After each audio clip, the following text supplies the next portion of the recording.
अब मैं बता रहा हूं, ये जो तबाही का मंजर आया है और इससे बचना है तो क्या करना। एक तो योग यज्ञ सीख लेना। ये योग यज्ञ हमने सारे संसार को बता दिया। गुग्गल, दिव्येष्टि, वातेष्टि, पित्तेष्टि, कफेष्टि, ये सब आपको ब्रह्म, मेधाइष्टि, मधुइष्टि, कर्कटेष्टि, संततिष्टि, अलग अलग प्रकार की हवन सामग्री पूरा। ये जो यहाँ कोई प्रदर्शनी के लिए नहीं लगा रखा है ये सारा कार्यक्रम। ये जितने भी प्रोडक्ट्स लगा रखे हैं ये इस बात का इंगित करने के लिए, इस बात का संकेत है कि तुमको कैसे जीना है। तुम्हें जीवन जीने का तरीका सलीका सिखाने के लिए ये पूरी प्रक्रिया यहाँ पर चलती है कि आओ फिर से योग को अपनाओ, आयुर्वेद को अपनाओ, स्वदेशी को अपनाओ, अपने सनातन तत्वों को अपनाओ, सनातन सत्यों को अपनाओ। अपने घरों में साप्ताहिक हवन करो। गाय के घी का अखंड दीप जला के रखो। सेविंग करो थोड़ी।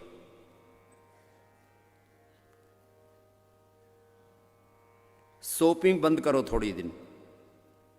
ला ला करके कबाड़ भरते रहते घरों में, फिर कहते भूत प्रेत घुस गए, वास्तु दोष आ गए। तुम तो सारी दुनिया के तो नेगेटिव एनर्जी घर में लेकर के आते रहते हो। पता नहीं क्या क्या आड़ कबाड़ खरीद के लाएंगे।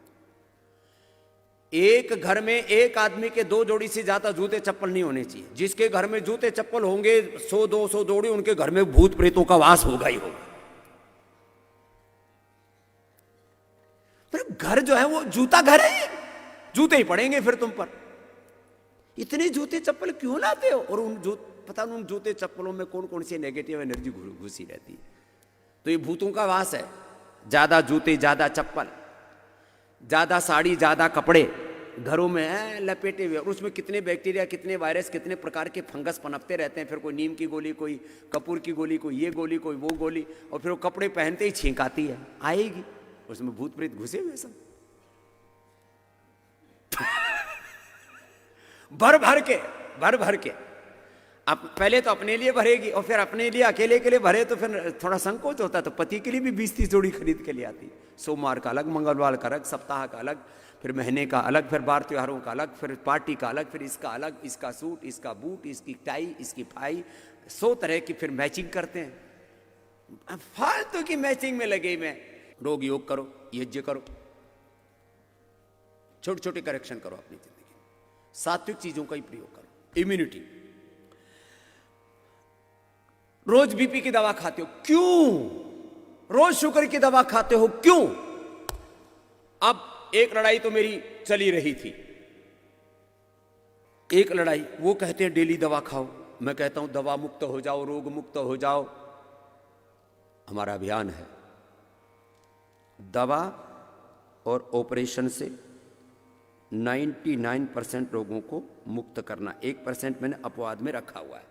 1% एलोपैथी के लिए, 99% भगवान की कृपा से जो हमें वेदों का ज्ञान मिला, सनातन संस्कृति का बोध मिला, आयुर्वेद का ज्ञान मिला, वेदों में, दर्शनों में, उपनिषदों में, रामायण में, महाभारत में, भगवत गीता में, पुराणों में, चरक संहिता में, सुश्रुत में, जो हमें महर्षि चरक, सुश्रुत, वाघभट्ट ने, अश्विनी कुमारों ने, कोटि कोटि ऋषिमुनियों ने जो ज्ञान दिया। स्वामी रामदेव एक व्यक्ति नहीं बोलता है, स्वामी रामदेव सनातन संस्कृति की अभिव्यक्ति है।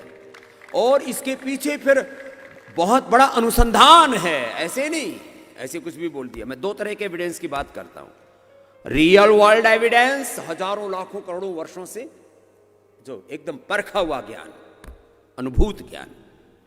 और दूसरा clinical control trials based scientific validation के साथ एविडेंस बेस्ड ट्रुथ, सत्य की खोज, तर्क तथ्य युक्ति प्रमाण के साथ हम सत्य और सनातन शाश्वत सत्य की ओर आगे बढ़ रहे हैं। तो कपालभाति, अनुलोम विलोम करते रहिए।